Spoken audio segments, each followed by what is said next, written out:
안녕하세요. 반갑습니다. 오늘 참 행복한 날입니다. 하나님께서 저와 여러분의 가정에 준비하신 하나님의 은혜와 평안이 넘쳐나기를 예수님의 이름으로 축복합니다. 사사기 21장 16절로 25절에 있는 말씀을 중심으로 타락을 덮을 만한 큰 은혜가 없었다면, 이란 제목으로 말씀을 나누고자 원합니다. 우리는 성경에서 무엇을 말하는가를 염두에 두어야 합니다. 1차적인 의미에서는 문자적 해석을 통해서 그 문자의 기록이 이렇게 기록되었으니까 이렇게 우리는 생각한다라는 기준을 갖고 이야기할 수 있습니다. 여호와의 말씀에 근거해서 이야기한다고 하는 것입니다. 그러나 두 번째 단계에서는 여호와의 말씀을 그렇게 해서 이렇게 문자적으로 기록되었지만 그 시대 그 환경과 그 여건에 의해서 바로 그 문화 속에서 이 말씀을 주셨다라고 한다면 숨은 의도가 있더라는 것이지요. 그래서 하나님의 나라의 말씀은 바로 누구든지 들으면 쉽게 이해할 수 있지만, 그 누구든지라는 말은 구원받기로 작정자에게는 열려 있거니와 구원받을 수 없는 자들에게는 닫혀 있더라는 것이죠. 이게 비밀입니다. 그래서 귀 있는 자는 들을지어다 라고 성경은 얘기합니다. 예수님께서도 말씀하십니다. 모든 말씀을 다 비유로 말씀하신 건 아니지만 거의 대부분의 예수님께서 말씀하시고 가르치실 때는 비유로 말씀하셨다라는 부분이에요. 비유로 말씀하니까 이에 대해서 누가 시비를 걸 수가 없었다. 설령 시비를 건다 할지라도 그에 대한 합당한 논리성을 가지고 하나님의 나라를 얘기하는데 천국의 것을 얘기하다 보니까 이 땅의 관점을 가진 사람들은 이해하지 못했다. 하나님의 나라는 무한한 능력의 세계입니다. 우리가 알 수 없는 세계가 참 많습니다. 우리가 알 수 있는 거란 것은 하나님이 우리에게 보여주신 영역들, 성경 말씀을 근거를 통해서 하나님께서 이러이러한 계획을 가지고 계시다라고 말씀을 드렸을 때 바로 하나님의 뜻은 증거되어지고 오픈되어지는 겁니다. 그래서 특별한 사람들에게 준 선물이 있는데 그 특별한 선물은 곧 여러분이 알다시피 바이블, 성경인 것입니다. 이 성경은 전 세계를 향하여서 준 말씀이 아니라 하나님의 계획 가운데 어떻게 자신의 백성들을 이끌어 모으시고 그 백성을 선택하셔서 이끌어 가셨는지, 특별히 모든 민족들 가운데서 작은 민족이었던 이스라엘을 택하셔서 애굽으로 갔다가 다시 애굽에서 탈출해 오는 과정 속에서 그들과 하나님의 동행 사건들을 기록해 놓으십니다. 그리고 그러한 동행을 통해서 하나님께서는 저와 여러분들에게 보여주신 은혜들인 것입니다. 하나님이 보여주셔도 사람들은 보고 듣고 느끼고 먹을 때는 좋지만 시간이 지나면 변절돼 버리는 것입니다. 그래서 하나님께서 우리에게 주신 아름다운 보물 세 가지가 있다고 말씀드렸습니다. 무엇이었습니까? 첫째는 믿음이었고 둘째는 사랑이었습니다. 셋째는 무엇일까요? 당연히 소망이죠. 그러면 믿음이라고 하는 부분은 무엇일까라고 했을 때 믿음은 하나님께서 우리에게 접근하시는 방식이에요. 하나님 말씀을 주시고 과연 우리가 그 말씀을 믿고 수용하느냐. 즉 믿음은 수용성의 문제더라는 거죠. 하나님의 말씀을 우리에게 주십니다. 그러면 그 말씀을 신뢰를 하고 받아들이는 거예요. 이게 바로 믿음인 거예요. 그 믿음은 일종의 겁대기, 외피와 같은 느낌이 있어요. 그러면 그 말씀을 듣고 동의하고 수용한다고 했을 때는 바로 그 마음속에 하나의 싹 트는 게 있어요. 뭐가 싹이 틀까요? 바로 사랑이었습니다. 그래서 믿음 다음에, 아니 믿음 안에 있는 귀중한 것이 드러나게 되는 것이죠. 믿음이 있는 사람에게는 사랑이 있습니다. 세상에서도 내가 신뢰를 가지고 접근하면 그 신뢰 속에서 사랑이 싹트게 되어서 결혼으로 이어져가는, 두 사람이 하나가 되는 역사가 있습니다. 바로 같은 원리입니다. 내가 이러이러한 것들을 얘기하고 나의 꿈은 이러이러한 것들을 꿈이 있는데 나와 함께 할 수 있을까를 제시했을 때 그 꿈이 나와 함께 맞아떨어지면 수용하게 됩니다. 같은 맥락과 같은 부분 속에서 전혀 다른 성경과 여건이 있어도 그 사람의 가치와 어떤 추구하는 바가 같으면 뭉칩니다. 아무리 키가 큰 남자와 키가 작은 여자라 할지라도 결혼이 성립이 되는 겁니다. 원래 키 작으면 키 작고 키 크면 큰 사람끼리 해야 되는 거 아닌가, 이렇게 마땅하게 볼 수도 있어요. 그런데 오히려 그런 사람도 있지만 반대로 작은 사람은 큰 사람을 좋아하고 큰 사람은 작은 사람을 좋아하다 보니까 그의 점적점이 있게 되는 것이죠. 이러한 것들을 바라보면서 하나님 안에서 우리가 어떤 삶을 살아갈 것인가 했을 때 믿음, 사랑, 소망을 우리가, 그래서 늘 강조하는 것은 믿음, 사랑까지는 우리가 충분히 되어져요. 그 믿음, 사랑까지가 어떤 역사를 바라볼 수 있었냐면, 우리는 전 세계 역사를 바라보면 기독교란 하나님의 놀라운 축복이, 그러니까 이 기독교는 타 종교와 비교하지 않는 상태에서 기독교입니다. 물론 기독교라는 말을 썼을 때는 타 종교와 함께 같은 종교라는 레벨에서 기독교를 이야기하는 경우가 있거니와, 지금 제가 언급하고 있는 것은 그런 종교 개념이 아니라 순수하게 신앙의 모습을 가지고 간, 그러니까 어떻게 해요? 종교와 신앙의 하나의 모습 가운데 종교적인 성격보다는 신앙적인 모습으로 돋보이게 될 때 우리는 기독교라고 제가 언급하고 싶습니다. 이 기독교가 나라와 시대를 따라서 달리 옷을 입었더라는 것이었습니다. 복음은 옷이었습니다. 지혜로 말미암아 벌거벗은 우리들에게 하나님께서는 하나의 모양을 주셨는데, 바로 에덴 동산에서는 뭘 줬습니까? 가죽옷을 지어 주어서 원시 복음이라고 말할 수 있는, 그러니까 죄를 가려주는 것이 바로 옷이었고, 그 가려주는 것이 곧 복음이었다라고 우리는 설명을 합니다. 그래서 이 원시 복음이 구체적으로 어떻게 우리의 죄를 가려줄 것인가 했을 때, 최종적인 그 그림자의 모습이 원래의 모습으로 드러났을 때는 바로 예수 그리스도의 옷이었다, 의의 옷이었다라고 성경은 신약에서 정리를 내립니다. 그러면 우리를 가려주는 것이 있다. 분명히 이 가운데 두 가지 생각해 볼 수 있습니다. 하나는 죄가 있었다는 것이고, 하나는 가리웠다는 부분입니다. 죄가 지어서 에덴 동산에 쫓겨날 정도의 힘들고 어려운 큰 죄였다면 우리는 그걸로서 끝나버릴 수 있겠습니다. 이미 죄를 지었고 죄 지은 자는 곧 사망에 이르기 때문에 결국 우리에게 희망이 없었다. 그런데 문제는 그 큰 죄, 사망에 이르는 죄를 지었음에도 불구하고 그것을 덮을 만한 옷이 있었다, 가죽 옷이 있었다, 복음이 있었다라는 것이 창세기에서 우리에게 일러주는 것이고, 이것이 바로 복음에서에서 바로 구체적으로 나오게 되는 것이죠. 메시아 예수 그리스도가 이 땅에 우리 있어서 우리를 의의 옷으로 덧입혀 주셨다. 그러니까 육체 가운데 죄 가운데 머물러 있는 우리들에게 우리의 옷으로 만든, 우리의 현재 제가 입고 있는 이 양복으로 말하면 죄가 사라지는 것이 아니라 예수 그리스도 그분께서 주신 믿음의 의의 옷, 의의 세마포, 구약에서는 세마포라는 표현을 갖다가 언급하면서 의의 세마포, 이게 구약에서는 세마포인데 이건 의의 세마포이기 때문에 같은 성격을 가지면서도 하나의 상징성을 가지고 갑니다. 그래서 우리가 의의 세마포 옷으로 입는다라고 했을 때 바로 우리는 복음을 받았고 복음 안에 있다라고 하는 것이죠. 저는 여기에서 죄가 아무리 크다 할지라도 그 죄에 대해서 누군가가 목숨을로 갚아버리고 죄를 갚아버리고 대가를 지불하고 새로운 모습으로 바꾸어준다면 이보다 더 큰 은혜가 어디 있겠는가. 그래서 성경은 그것을 얘기합니다. 우리는 원래부터 작은 자요, 연약한 자요, 부족한 자입니다. 나그네와 같은 자요, 고아와 같은 자요, 남편이 없는 과부와 같은 존재였다. 그래서 우리를 이와 같은 연약하고 부족한 우리를 선택해서 선민을 만들어 주셨고, 선민을 통해서 하나님의 역사를 펼쳐가면서 그 고아와 과부와 나그네 같은 연약한 자를 통해서 세상의 강한 자, 누굴까요? 악한 마귀와 그 어둠의 세력을 추종하는 어둠의 자식들을 하나님 부끄럽게 만들어버리고, 그들도 이러한 상황 속에서 구원받기로 작정된 사람이 혹여 그 안에 있다면 그를 끄집어내서 하나님 나라로 들어오게 만드는 것입니다. 이게 성경에서 우리에게 원하는 바다라는 것이었어요. 그러다 보면 이런 것들이 역사 속에서 계속해서 반복되어지는 부분이에요. 오늘 성경 본문은 바로 사사기라고 하는 한 부분이에요. 그래서 에덴 동에 쫓겨난 그들이 이제 어떻게 합니까? 삶을 쭉 살아오다가 나중에 하나님께서 아브라함과 이삭과 야곱을 통해서 야곱의 70명이 애굽으로 가서 거기서 200만이 되어서 불러 나오는 그 상황들, 그리고 훈련을 통해서 광야의 훈련입니다. 광야 세상, 그 가운데 훈련시키시고 드디어 훈련된 자들에게는 항상 일할 수 있는 안착지, 정착지, 안식지가 주어집니다. 바로 일터를 주시는 거죠. 그 일터가 바로 가나안 땅이었다라고 보시면 됩니다. 가나안 땅에 해서 거기에서 어떤 일을 할 것인가 라는 일이에요. 그래서 가나안 땅에서는 이 일을 합니다.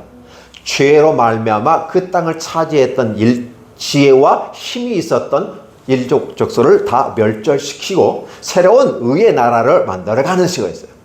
근데 거기에는 하나님의 말씀의 순종 여부를 중심으로 얘기합니다. 그리고 그것을 집행하는 그들 또한 역시 그 죄를 지으면 너 역시 여기서 멸망하고 이 땅에서 쫓겨날 거라는 사실을 알려주시는 겁니다. 하나님께서는 첫째 정복자들, 힘이 있는 자들, 그래서 그들은 좋은 명동 땅을 차지했었습니다. 두 번째 칠족속들은 힘만 가지고 안 되죠. 그래서 힘 있는 자를 이길 수 있는 지혜가 필요하다. 세상적인 지혜, 약삭바람이 있었고 이기주의고 그런 것들이 있어서 결국은 그들을 쫓아내고 정복했는데 그들 역시 하나님 앞에서 그들의 욕심과 야망과 욕망을 따라 하나님과 관계없는 삶을 사니까 하나님께서 그 땅을 허락해 주셨지만 이제는 다시 되찾을 때가 되었기 때문에 이스라엘을 통해서 그 땅을 물리치고 그 땅을 진멸하고 그 땅을 이스라엘에게 통치하도록 주시는 겁니다. 에덴 동산에 쫓겨난 그들에게 에덴의 안식을 얻지 못한 그들에게 안식을 얻는 방식은 바로 죄악 가운데 있는 모든 걸 다 물리치고 다 쫓아낸 다음에 죄악이 없는 상태로 있기를 원하고 에덴 동산에 옮겨 놓는 또 다른 에덴 동산을 꿈꿔보는 것이 하나님의 계획이었습니다. 근데 하나님의 계획이 망가진 것처럼 느껴지는 과정이 사사기의 모습 속에서 나타나게 되는 거죠. 그 현장 속의 주인공이었던 이스라엘이 과연 하나님께 의도한 대로 움직여줬느냐? 움직여주지 않았다는 것입니다.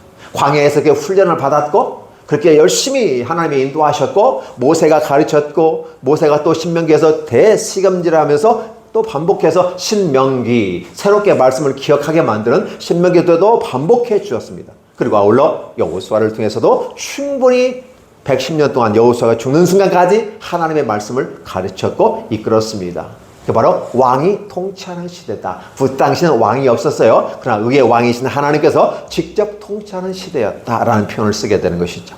근데 여호수아가 죽은 이후에 사사기 시작되는 부분입니다. 여호수아가 죽은 후에 비로소 왕이 없었더라. 그러면서 왕이 없었으므로 제 소견에 옳은 대로 했다라고 하면서 시작부터가 그렇게 해서 사사기의 핵심 멘트가 되어졌습니다.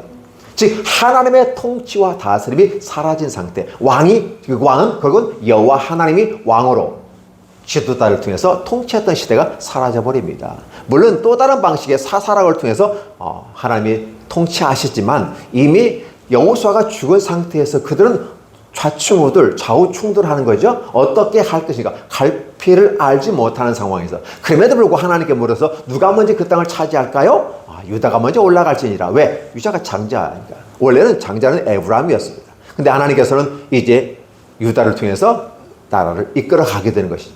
그래서 원래 첫 장자였던 그 르벤이 제대로 기능을 못하고 요셉의 아들 그 둘째에는 에브라임이 장자 역할을 감당합니다. 그리고 아울러 하나님은 또 다른 유다를 통해서 장자의 기능을 감당하게 만드는 거예요. 이 두 개의 장자의 모습, 나라가 나중에 쪼개지는 모습까지도 이르게 되면서 남유다와 북이스라엘로 나눠지는 이스라엘 역사를 바라봅니다. 그 과정 속에서 하나님은 한 나라로 있을 때 다윗의 세계 또 솔로몬의 세계 속에서 아름답게 믿음을 이어왔지만 솔로몬이 믿음을 저버리고 믿음을 즉 신앙을 저버리고 종교에 머물러 있는 그 상태에 있을 때 하나님은 그 나라를 쪼개어서 두 나라로 나눠버립니다. 그래서 북이스라엘의 10지파가 모여진 상태에서 어떻게 살아가고 어떻게 멸망하는가를 유다로 하여금 보게 만들고 유다만이라도 다윗의 등불을 끄지 않게 하기 위해서 갔으면 좋겠다 하나님의 계획이었습니다. 그러나 그들은 어떻게 합니까?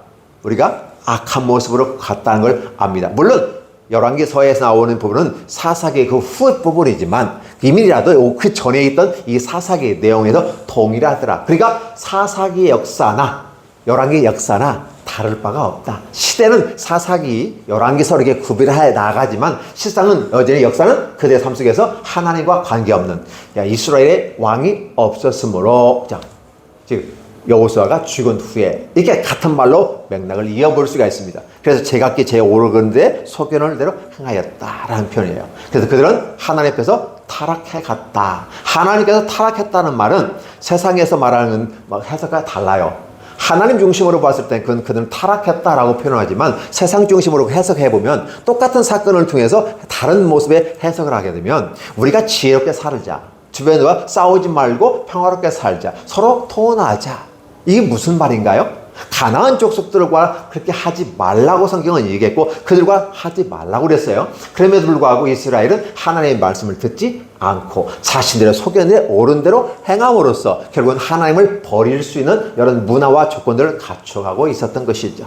그래서 그들의 사람대로 문화세계를 만들어 가는 것입니다. 이 모습 가운데 타락한 그들을 보면 굉장히 멋있게 발전하고 있어요. 자, 이 발전의 모습을 말씀드리기에 앞서서 어느 한 사람이 1800년대에 얘기하신 말씀인데요. 기독교가 어떻게 옷으로 바뀌어져 왔는지를 표현합니다. 이것도 긍정적인 부분과 부정적인 부분으로 나누어 볼 수 있는데 첫 번째, 기독교가 그리스에 있을 때는 철학이 되었다고 얘기합니다. 처음에 기독교라고 하는 하나의 모습이 등장하면서 이것을 어떻게 하나의 시스템화할 것인가를 했을 때 신앙과 이성이란 두 가지 중심으로 이성을 밑에 놓고 신앙을 위에 놓고 만들면서 어떤 방식으로 할 것인가, 이 기독교 어떤 조직들을 갖출까를 생각하면서 철학을 가져왔습니다. 그래서 그리스의 철학들이 들어오면서 형이 상학과 형이 하학적인 차원에서 접근하게 되고 하나의 틀을 만들었습니다. 그러니까 기독교는 그리스의 한 역사적인 철학 도시 속에서 철학이 되어버렸습니다. 그래서 기독교 철학이라는 말이 나오게 되는 것이죠. 그리고 이 그리스에서 어떻게 합니까? 유럽으로 걸어갔을 때 그것은 바로 기독교의 문화가 꽃 피우는 시대가 됐습니다. 그러니까 분명히 그리스 시대에는 기독교 철학이라는 차원에서 기독교가 대변되어졌고 변론가들이 옹호하고 함께 복음을 전파하는 일이 있었습니다. 그러나 유럽으로 가면서 이 기독교는 하나의 기독교 문화라는 이름으로, 기독교는 하나의 종교인데 문화 속에 들어가 있는 하나의 종교로 들어가 버립니다. 기독교 문화에 꽃 피우게 되는 전성기가 펼쳐집니다. 살아서 로마나 터키라든지 그리스 가서 어떤 모습을 바라보았을 때 기독교 문화보다는 저 유럽에 갔을 때 기독교가 더 멋있고 화려하고 아름답게 건축부터 시작해서 화려합니다. 그래서 꽃 피웠다라는 거예요. 그리고 이 기독교가 결국은 돌고 돌아서 어디로 갑니까? 미국으로 왔을 때는 그 기독교가 하나의 기업이 되어졌다. 거기 교회는 기업이다라는 개념을 미국 사회 속에서는 보여주었다고 얘기합니다. 그리고 이 모습이 여기까지가 되는데 또 우리나라의 어떤 한 분은 어떤 영화 감독은 이렇게 말했다고 그래요. 미국에서 기업이 됐다면 교회는 한국에 들어오면서 대기업이 되었다. 그래서 결국은 교회는 대기업이다 라고 만 명 이상이 모이는 교회가 우리나라에 굉장히 많습니다. 이런 것들을 바라보면서 열정적이면서 복음 전파한 한국, 마지막에 선진국가로서의 선교사를 파송하는 나라, 미국 다음으로 더 많은 선교사를 파송하는 나라가 한국이다 할 정도로 굉장히 큰 모습으로 대기업이 됐다라고 말합니다. 이게 옳은 표현이냐 옳지 않은 표현이냐라고 말할 수 있겠지만 그러나 때로는 그것도 또 다른 하나의 통찰력을 가지고 기독교를 바라보는 모습이었다라는 모습이에요. 그러니까 그리스도인 철학의 모습으로 기독교가 존재했고 유럽으로 가서 하나의 문화 속에서 누구나 같이 함께 기독교의 문화 속에 들어와야만이 정상적인 생활을 할 수 있는 그런 패턴을 만들어갔고 그리고 아울러 미국에서는 그 기업이 되어져서 교회들이 그렇게 거다하게 움직여졌고 한국에서는 대기업이 됐다는 부분. 그렇다면 한국을 떠난 이 복음은 어떠한 모습으로 갈까? 우리는 또 한번 기대해 봅니다. 이것이 긍정적인 모습 속에서 시대의 흐름에 따라 기독교가 약간의 변형된 모습으로 나가는 것 같지만 여전히 복음을 중심으로 가는 교회라면 괜찮지만 그러나 철학이고 문화이고 기업이고 대기업으로 가는 이런 약간의 모습 가운데 부정적인 모습으로 가게 됐을 때는 비판의 모습도 받을 수 있겠구나. 항상 모든 어떤 것은 음력이 있습니다. 이게 양과 음이 있습니다. 이게 햇빛도 있고 어둠도 있는 것처럼 장단점이 다 있기 때문에 그렇습니다. 그러나 관점에 따라 달라진다는 것이죠. 자, 그러면 이 기독교가 이렇게 변화의 과정 속에서 이 본문에 다시 들어와 보면 이들이 하는 행위가 그들의 판단이 어리석은 것처럼 보이지 않아요. 똑똑한 것처럼 보입니다. 볼까요? 자, 최중의 장로들이 돼 베냐민 여인이 다 멸절되었으니 그 남은 자에게 어떻게 아내를 어떻게 할 것인가. 어렵다는 거예요. 베냐민에게 도망에 사는 남은 자에게 어떻게 우리 400명은 보태줬는데 200명이 없어. 그럼 200명을 줘야 기업이 사라지지 않고 두 지파가 그대로 메시아 오시기까지 갈 수 있지 않겠나라고 고민을 하는 것처럼 보입니다. 그런데 보니까 자기 딸들을 주면 되는데 줄 수 없다는 거예요. 왜? 맹세해서. 이런 이 얘기를 듣다 보면 이들은 아무 잘못 없고 참 믿음의 사람처럼 겉으로는 굴러가는 것처럼 보이지만 내면의 속에서는 철저하게 자기 중심적이고 자기 욕망이며 회개하지 아니하고 여호와의 말씀이 아니라 자기 생각에 옳은 대로 논리성을 펴가면서 하나님의 나라를 얘기하고 있더라는 거예요. 그러다 보니까 하나님과 전혀 관계없는 삶을 살고 약한 자들은 짓밟고 빼앗기고 그렇죠. 이런 상태가 발생합니다. 우리 딸을 못 주겠어. 일부에서 그 전에도 설교를 합니다. 어떻게 얘기했습니까? 그들이 맹세 서원을 했다 하지만 그 맹세 서원은 결국 자신의 약함을 덮기 위한 것으로서 자기 합리성을 얘기하고 자기 논리성을 얘기하고 자기 정당성을 얘기하면서 딸을 주지 않으려는 노력들을 합니다. 왜? 베냐민 지파를 너무 미워했고 가난한 사람처럼 해서 자기 딸들을 아내로 주지 않겠다고 해요. 주는 자는 저주를 받을 것이라고 하면서 나도 안 하거니와 다른 사람도 못하게 아예 막아버렸던 이러한 모습으로 타락의 한 모습 가운데 보여주고 있는 것이죠. 그럼에도 불구하고 그들은 마치 지혜로운 것처럼 아내를 찾아주고 하지 않게끔 만들어가는 방법을 찾는데 자기들에게서는 전혀 찾으려고 하지 않고 자기들은 회개하지 않고 내놓으려 하지 아니하고 자기는 손해가 되지 않게 하려고 합니다. 그 남의 것을 갖다가 빼앗아서 주는 척합니다. 남의 것을 빼앗아다 주는 척. 이 사건이 또 한 사건이 있었어요. 다윗이 우리아의 아내를 빼앗았을 때 나단 선지자가 하는 말이었습니다. 양 100마리를 가진 사람하고 1마리를 가진 사람이 있는데 이 100마리를 가진 사람이 손님이 왔는데 100마리를 가진 사람이 자기의 양을 잡아서 얼마든지 손님을 대접할 수 있었다. 그런데도 불구하고 자기 100마리는 남겨두고 남의 집 옆에 있는 집에 가서 약한 사람 양 1마리 있는 걸 뺏어다가 자기 손님을 대접했다. 이 일이 있는데 어찌하겠습니까? 라고 나단 선지자가 다윗 왕에게 얘기했습니다. 그때 다단 선지자가 말한 이 말에 다윗이 이런 망할 놈, 이런 내가 결코 용서할 수 없는 놈이다 라고 하면서 당장 처단하겠다 얘기했을 때 왕이시여 그 사람이 바로 당신입니다 라고 지적했을 때 다윗이 회개했던 것이죠. 그렇죠. 분명히 100마리 양이 있기 때문에 1마리가 자기가 잡아서 손님 대접할 수 있음에도 불구하고 자기는 손해되지 않으려는 행위가 다윗에게도 있었다고 하는 부분이에요. 그렇다 보면 원래 12지파 중에서 11지파가 모여서 그들의 한 행위는 그와 똑같은 모습이에요. 자기의 가진 것 절대 손해되지 않게끔 하고 자기의 딸들을 남에게 주지 아니하고 그다음에 자신의 맹세했기 때문에 안 된다고 하는 그냥 철저하게 자기를 완벽하게 보호막으로 친다면서 남의 것을 빼앗아서 줍니다. 그렇죠? 길앗 야베스 사람들 참석하지 않았다는 명목으로 싹 죽여버리고 처녀들만 잡아다가 400명 주고 이제는 실로의 여인들이 와서 명절에 댄스 치고 즐거움 여호와 앞에서 명절인데 거기에 오는 여인들 중에서 잡아서 훔치라는 거죠. 200명에게 가서 숨어있다가 니들이 마음에 드는 사람 골라가지고 고향으로 가버려. 나중에 문제가 생기면 어떡합니까? 우리가 막아줄게. 그러면서 너희가 딸을 준 것은 맹세를 저버리고 준 게 아니라 선택해서 여러분들 아무 죄가 그냥 어쩔 수 없어야 된 거니까 그냥 참으라. 그래서 무야무야 시켜버리고 다시 그 베냐민 사람들은 갖고 자기들 본래 모습으로 돌아갔더라는 거예요. 그러면 참 겉으로 보면 지혜롭고 합리적이고 아름답게 평가한 것 같습니다. 자기들도 지키면서 실루엣 사람들도 빼앗기지 아니하고 오히려 베냐민 사람 나름대로 지혜를 얻어갈 수 있어요. 다 저거 좋은 게 아니야? 라고 말하는 것입니다. 근데 문제는 하나님께서 이걸 악한 모습으로 보고 있다는 거예요. 오늘 저와 여러분이 나에게 유익하고 정당한 것이고 합리적이라고 말하지만 이 말하는 것이 하나님 보실 때에서는 악하고 타락한 것일 수도 있다.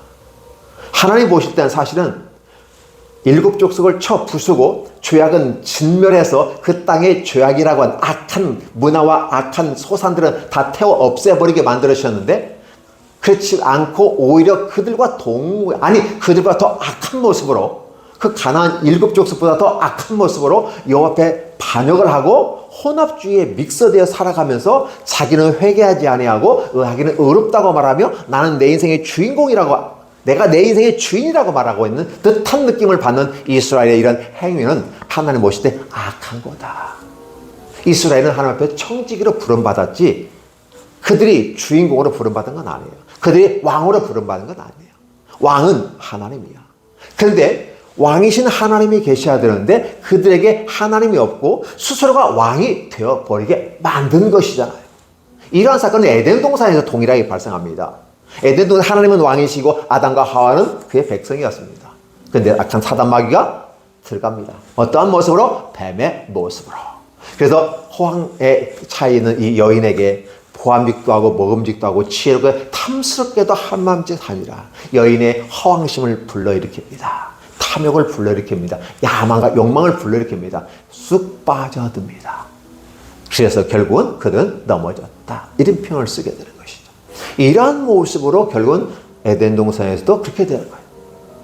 이런 악한 모습들이 있어요. 하나님의 나라 속에서 하나님의 규칙과 규례가 아니라 세상적인 가치와 규례가 우리들 가운데 들어오게 되면 혼합화된다. 중세 천년의 역사가 화려한 아름다운 역사입니다. 그럼에도 불구하고 중반에 넘어가면 어떤 모습입니까? 바벨론 종교와 선교적인 교회 모습 가운데 선교하면서 바벨론 종교와 함께 믹서됩니다. 이 동화라는 작업 속에서 과연 통치적인 차원에서 완전히 쓸어버리는 것인가, 아니면 타협적인 에서 가지고 만들어갈 것인가, 아니면 종속될 것인가, 이런 여러 가지 면에서 동화의 문제가 발생합니다. 그런데 1대1의 모습 가운데 혼합 정치를 쓰게 됩니다. 그러다 보니까 원래 기독교의 아름다운 모습이 사라지게 되고 바벨론종과 혼합 종교가 되어버립니다. 혼합되어진다, 혼란스러워진다, 이게 바벨론 탑입니다. 그러니까 창세기에 있었던 그런 바벨탑이 혼란스럽고 혼잡스러워집니다. 온 세계가 하나님의 물심판으로 말미암아 그 트라우마가 생기니까 그걸 극복해 보려고 온 나라 사람들이 다 함께 뭉쳐서 하나로 갑니다. 그럼 혼합이 되어졌다는 사실이에요. 근데 그들은 혼합되어진 줄을 몰랐어요. 그래서 하나님께서는 혼합되어지다 보니까 무엇이 무엇인지 모르고 혼합 속에서 더 단단하게 묶여지고 더 결속력이 생기는 것 같아요. 그래서 하나님께서는 자신의 백성들을 구별하기 위해서 언어를 혼잡스럽게 해서 후음이 하나이고 언어가 하나였는데 다른 언어로 다 흩어버렸어요. 그래서 끼리끼리 다 뭉쳐서 흩어지게 돼서 현 상태에 이르게 됐다라고 성경은 얘기하는 것이죠. 그 말은 무슨 말일까요? 같은 말을 하는 사람끼리 모여서 새로운 모습으로 만들어가는데 하나님께서 하나님의 백성들을 이끌어 가셨다는 사실을 얘기합니다. 그러나 여전히 바벨탑의 창세기에 있던 그 바벨탑 사건이 오늘 이 시대와 또 앞으로 오실 메시아 이 시대에 메시아가 재림하는 그 시점에 바로 혼합 종교인 바벨탑 사건들이 발생하더라. 정치적으로 바벨탑 사건을 싸울 수도 있거니와 그 역사 속으로 실패했다는 걸 우리는 보거니와 이제 마지막에는 종교가 다시 한번 뭉쳐서 종교끼리 뭉쳐가지고 바벨탑 사건을 끊을 거다. 그 나타나는 마지막 자가 바로 적그리스도라고 표현하기도 합니다.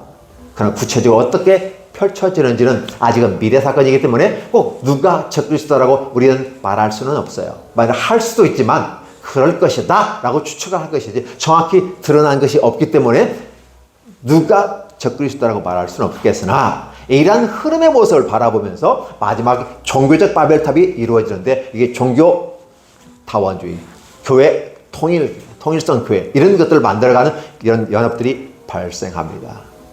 그래서 결국은 세계적인 모습 가운데 종교가 몇 개가 있습니까? 그 종교끼리 통합하자고 하는 부분이에요. 그러나 종교가 통합되면 혼합되어지는 모습을 우리는 중세사가 왜 중세가 근대로 넘어가게 됐는가 했을 때 바로 그는 혼합되어진 모습 가운데 하나님이 더 이상 희망을 가질 수 없기 때문에 또 다른 하나님이 분리 작업을 합니다. 분리 작업을 해서 부교와 신교로 나누고 정통성, 초대교회의 정통성을 중세 로마교회가 잃어버리니까 다시 회복해 나가는 과정 속에서 바로 신교가 나오게 되고 그 명점을 현재 가지고 와 있다는 부분이에요. 근데 여전히 계속해서 종교가 통합되어지는 모습을 바라보는 모습 가운데 보여지게 되는 것이죠. 이런 내용들이 우리가 함께 생각해 볼 수 있는 내용들로 여기에 다 포함됩니다. 그래서 결국은 그들이 하는 모습은 겉으로 봤을 때는 세상적인 가치와 기준을 바라보면 이 11지파가 베냐민 지파에 어떻게 향하고 결과적으로는 다 좋았어요. 결과적으로는 자기 것도 지키고 이것도 지키고 서로 간에 다 좋았어요. 그러면 된 거 아니에요?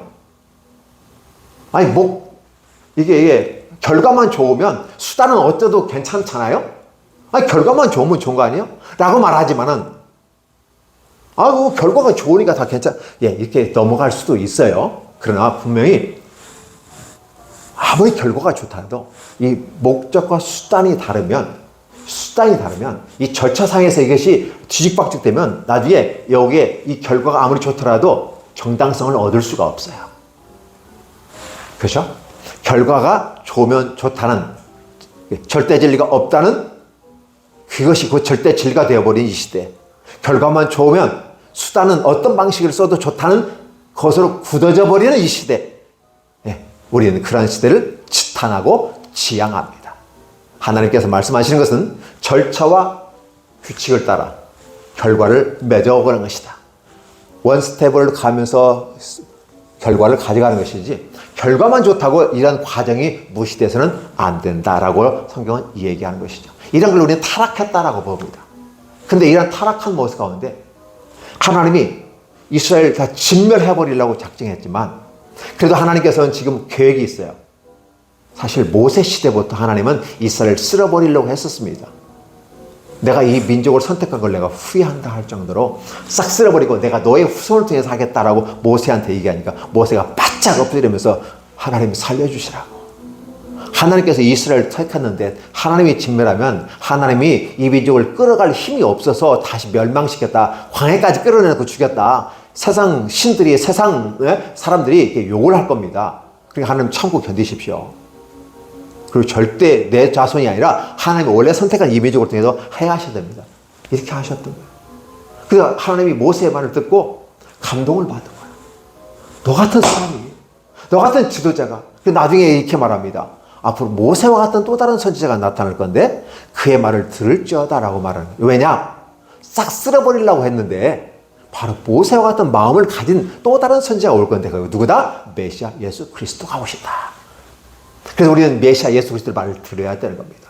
왜냐하면 바로 그 일을 위해서 십자가에 못 박혀 죽으신 다음에 부활하여서 우리에게 새 생명을 주고 새로운 길을 열어주면서 더 이상 이스라엘의 삶과 그 여건과 그 역사 현장 속에서 하나님 앞에서 내놓을 만한 게 없어요. 다른 일곱 족속들보다 더 악한 짓들을 하니까. 그럼에도 불구하고 하나님의 무한한 은혜, 아까 창세기에서 하나님의 말씀을 불순종하고 에덴에서 쫓겨날 수밖에 없는 엄청난 죄를 지었음에도 불구하고 하나님은 가죽옷을 입혀주셨다고 하는 것은 그 죄가 아무리 크더라도 하나님의 사랑으로 덮어버린다. 그렇기 때문에 가죽옷을 입은 사람들에게 에덴 동산에 쫓겨났지만 희망이 있다. 오늘 이 시대를 사는 우리들도 하나님 앞에 연약하고 부족하고 죄악 가운데 있는, 하나님 앞에 내세울 만한 것 아무것도 없는 허접한 인간이에요. 무너지기 쉬운, 흙에서 왔으니 허접한 거잖아요. 그럼에도 불구하고 하나님께서 이렇게 잘못함에도 불구하고 이스라엘에 대한 사랑과 그걸 말이야 덮어버린다. 그러니까 오늘 이스라엘이 나쁜 짓 했음에도 불구하고 하나님은 이스라엘 끝까지 데리고 가는 것은 바로 거기서 칼빈이 이렇게 얘기하잖아요. 성도의 견인. 불가항력적인 은혜를 통해서 하나님은 끝까지 이끌고 간다고 하는 하나의 교리를 만들어내는 거예요. 하나님이 선택된 백성들, 하나님이 구속하고 하나님 이끌고자 원하는 백성들은 그들이 죄악된 가운데서 더 희망이 없다 할지라도 하나님은 그 무한한 사랑으로 끌기 때문에 죄악 가운데 막 가갈 때 하나님이 강력한 힘으로 끌어오기 때문에 불가항력, 인간이 저항할 수 없어. 끌려갈 수밖에 없어. 그런데 하나님은 끝까지 성도의 견인, 하나님이 끝까지 이끌고 가신다. 어디까지? 하나님의 나라 이루어지는 다시 에덴 동산으로 회복한다. 보이지, 저쪽에 쫓겨났던 에덴 동산이 가나안 안식에서도 이루지 못했을 때 진정한 안식은 바로 예수 그리스도, 하나님의 아들, 독생자 예수 그리스도께서 안식을 이루어 주시는데, 초창기에 있던 가죽옷을 입혔던 하나님은 예수 그리스도로 말미암아 의의 세마포 옷을 입혀줌으로써 그 죄를 덮어버린다는 사실, 이 큰 은혜가 우리에게 없었다면 우리의 희망이 없다. 이것을 인정하고 받아들이는 것이 믿음이고 사랑이다. 따라서 우리는 이 믿음을 가졌을 때 우리는 무릎을 꿇을 수밖에 없고, 나를 떠나서서 나는 죄인이로소이다. 베드로가 주님 앞에 이 얘기하는 겁니다. 그리고 우리가 또 이 얘기해야 될 거고, 믿음의 사람들이, 이 은혜를 깨닫는 사람들이 나는 죄인이로소이다, 내게서 떠나서서 회개하고 눈물로 고백하는 겁니다. 그렇게 했을 때 하나님은 진정으로 우리를 안아주시고 회복하시면 다시 한번 희망을 주시는 겁니다.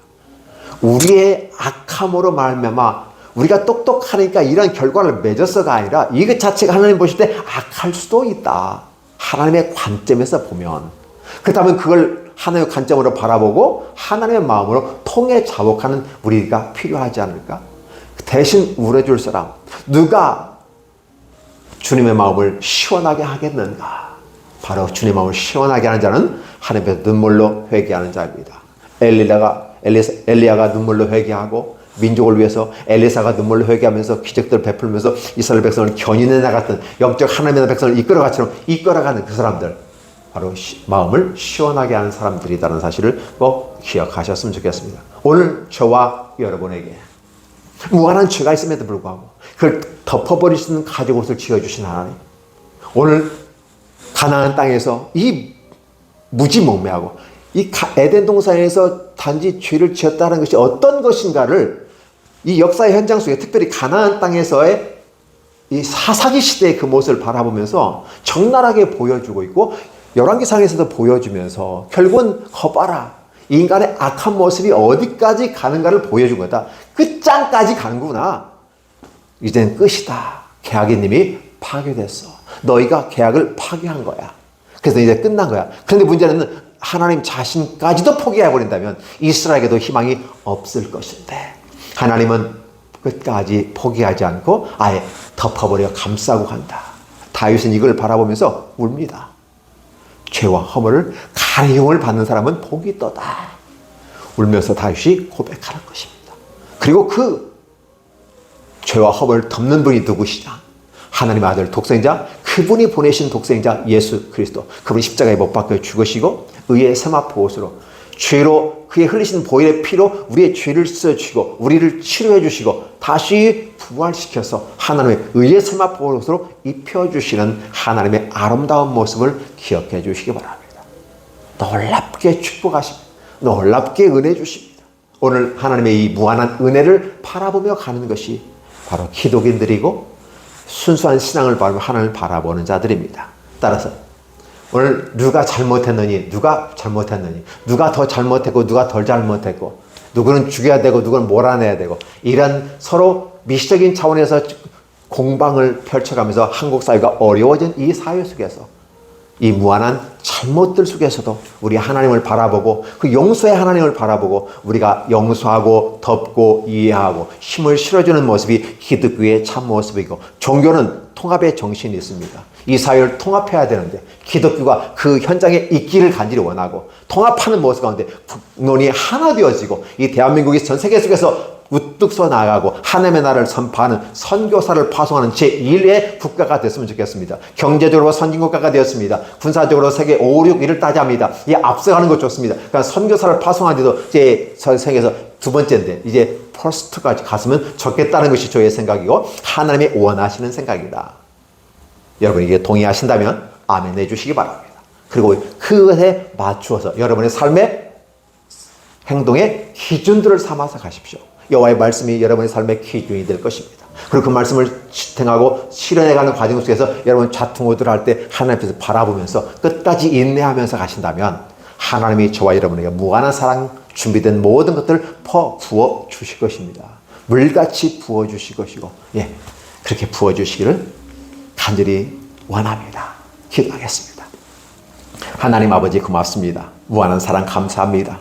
아버지의 사랑이 없었다면 이러한 폐역 무도한 이스라엘의 삶의 모습들, 그러나 그들은 잘못했다고 생각하지 않는 모습들, 하나님 보실 때는 타락한 민족들인데 그럼에도 불구하고 하나님 이 큰 타락 속에서도 우리를 덮어주시는 하나님의 무한한 사랑이 있었기에 이 무한한 사랑 바라보며 감격하며 갑니다. 하나님, 특별히 어두웠고 힘든 고통의 시절을 우리는 지나고 있습니다. 하나님 이 시절 속에서 우리가 특별히 교회가 말씀 가운데 주님을 바라보는 기독인들은 어떤 삶을 살 것인가를 말씀 가운데 자신을 살펴보고 자기를 인지하고 자신의 길을 펼쳐가되 주님과 함께 동행하게 하여 주옵소서. 이 말씀을 듣고 이 기도에 동참하기를 원하는 모든 분들에게 하나님의 은혜가 무한히 넘쳐나기를 예수님의 이름으로 축복합니다. 아멘.